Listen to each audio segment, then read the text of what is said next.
Today's talk focuses on a concept I call the Model 3 Sucks 2.0. Basic reasons why, while the Model 3 will be a great car, it ain't that right now, but they just have to get some cars sold to get going.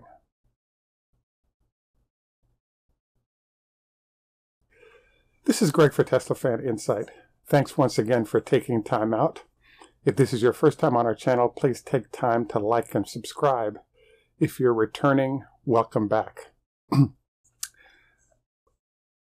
About 6 months ago, I had an opportunity to do a talk, and what the talk focused on is what I called the Model 3 Sucks. And it generated some anger, etc., etc. But as we have the car coming out now, we have a lot of people getting an opportunity to drive it.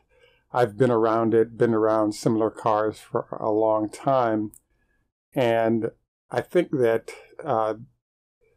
there's a bunch of reasons why the car kind of sucks right now, and I think it's worth thinking through them, because even if you're a fan of Tesla, these are sort of issues that should be addressed or thoughts that should be had. So in my original thesis, I kind of covered basically 5 points. The first point was the fact that as a whole bunch of people are moving from Model S's into their Model 3s, you're now seeing a used car market of Model S's that are actually pretty good cars. They're in that 50 to 80,000 mile range. So they've maybe lost 5% of their range abilities, but you basically have a $30,000 to $40,000 car that's capable of another 100,000 miles in electric. In the case of that used Model X, which I think is a S, which is still, I think, better than the Model 3 right now, you have certain benefits. Number one, you have lifetime supercharger. Number two, the Model S owners are still getting free loaner pickups and attentiveness that goes with the higher price vehicle that the Model 3 does not currently enjoy.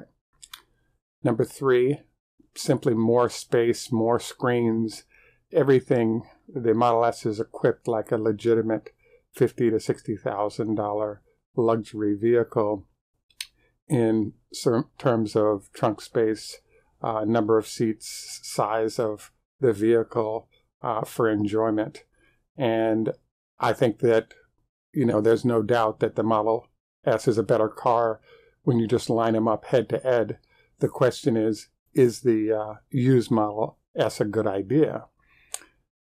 This brings up the next point, which is one of the advantages that a new car has, be it a Model 3 or a Model S, is that you're still starting off on the warranty, so that is obviously beneficial, whereas the Model S, you may have to buy an extended or it may not be in warranty, so now you face those repair costs.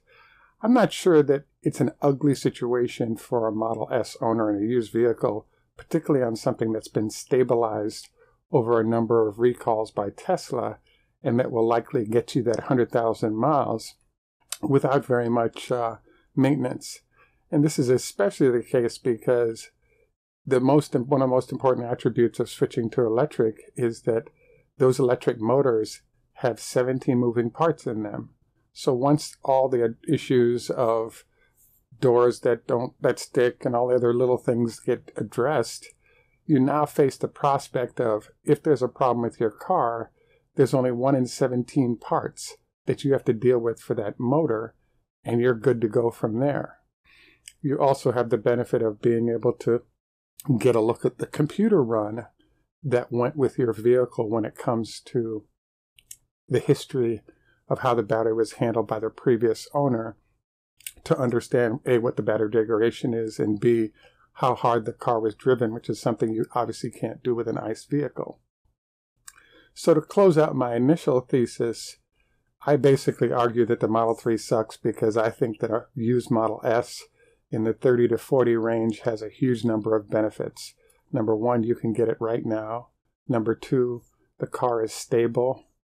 Number three, you have free supercharger. 4, it's just a bigger, nicer car with more features than the Model 3. And obviously, again, the only benefit it doesn't have is warranty, which I think you can get some extended depending on the number of miles that there are on the car.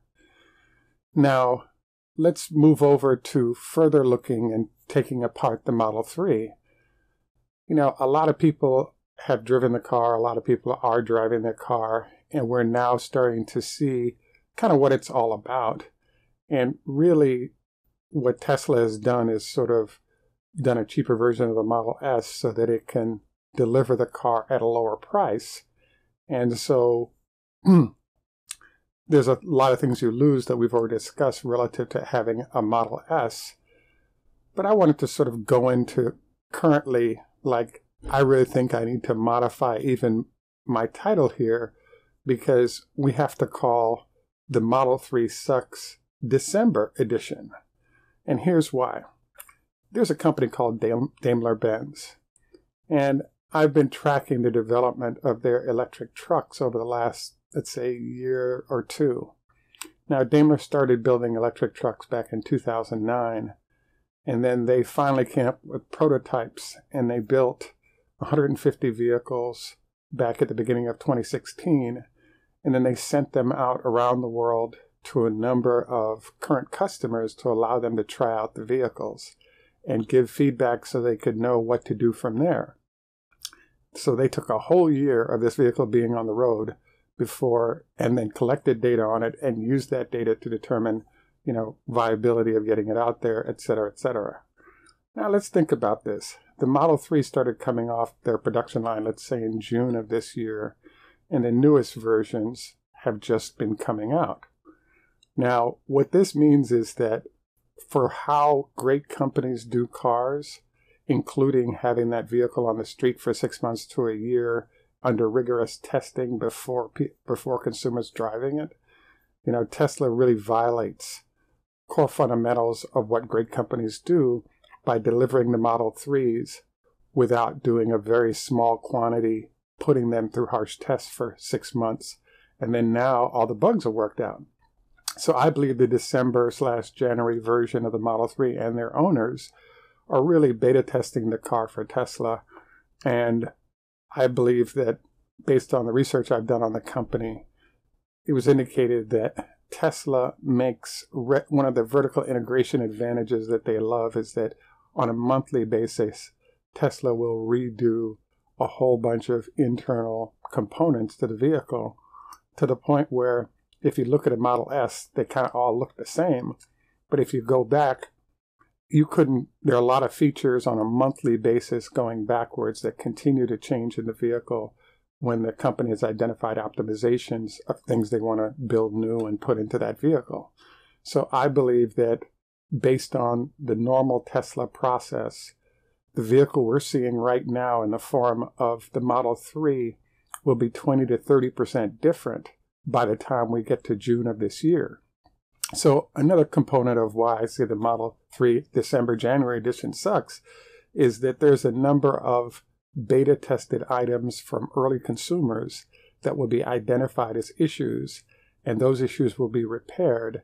And then by the time people in the June, let's say even July timeframe of 2018 are getting their vehicles, they're going to be getting a more stable vehicle across every aspect, because there's an ability to standardize, identify issues, bake that into the new cars that the early consumers are not getting.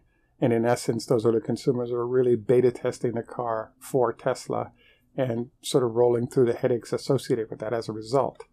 Now, if you want confirmation of this, simply read any of the stuff about the cars being on long-term drives, etc., and you'll notice there are a lot of owners that describe all the various issues they're having. Mostly it's software issues because the number of moving components tends to be low in this car. So the next thing I was thinking about is that bottom line is that, I didn't cover it previously, but one of my earlier thesis comments was if you look at creature comforts, any ICE vehicle, let's say 25,000 to 50,000, feature-wise is just better featured than the Model 3 is. And I'm hopeful that Tesla will let the reins off and allow things like multiple screens and other little accoutrements that would help people, sort of customize the vehicle to make it a better user experience. The biggest change that I noticed technology-wise that occurred is the rear headrest having ability to play video games or float the internet via the car's capability is one thing that I think is an egregious absence in this vehicle. Now, one of the challenges, well, the final note I wanted to make on all of the elements of why I think this sucks is that if you recall, I believe it was May of this year, that there were sightings of a Model 3 going for cold weather trials in it wasn't Australia, but it was actually New Zealand. And I thought this was really interesting because it reminded me of an automotive story that I heard about DeLorean when he was developing his car. And what DeLorean said to his sort of chief engineer is he said, look, now that we've got the car done, I want 20 vehicles on a test track 24 hours a day. And the goal is we want to run up 100,000 or 200,000 miles on them. And the guy responded, look, we don't have enough money for even one vehicle to run like that in terms of the staff time and the vehicle and all the costs. So DeLorean ended up not, doing what a GM might do to sort of error test the vehicle that they've built. So again, another element of why we're in beta test mode is if Tesla had made 5 or 10 copies of the Model 3, shipped them to New Zealand for winter trials, and now you have not one, but 5 or 10 Model 3s that are trailing each other. That's just good science. If you only have one data sample that's coming off of that vehicle, what do you compare it to? There's no control.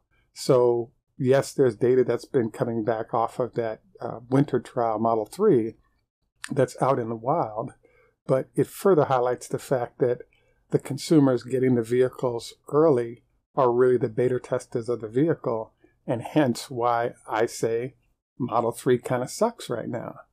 Now, will the Model 3 really be great down the road? I think so, yes. I think it'll be a great vehicle. It's just that in the beta test mode, you have to embrace what being a beta tester of the vehicle means in terms of all the bugs that'll be worked out and then rebuilt engineering-wise and then solved. So I guess the final note that I would make on this that I've always fascinated me as being an auto rider is just the idea that anytime you get in a car, if I was testing a $15,000 car, I couldn't lament the fact that I'm missing Rolls-Royce features in a $15,000 car. My expectations really have to dip down to the price point that I'm working with. So in the case of the Tesla Model 3, when you get to $60,000, that's a lot of expectations. The way I could sort of accept my way out of this situation is the fact that in the United States, the fuel benefits, let's say the equivalent fuel economy of a Tesla is maybe 60 or 70 miles per gallon. When we go to Europe or other places where there are high taxes on gasoline, the fact that Tesla is able to do, terrific numbers like this means that they go from paying an average of $9 a gallon, $8 a gallon in places like England down to $1 a gallon.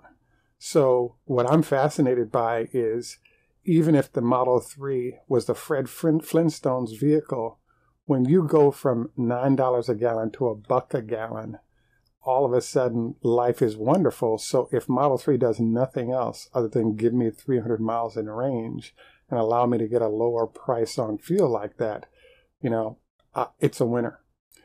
Now, I don't know if an example of this for the United States that I was amazed by is, I'll include a clip from The Verge, but there was a Tesla owner in Los Angeles who got together with an auto writer from Verge, and they did a cross-country trip in the Model 3 in 50 hours.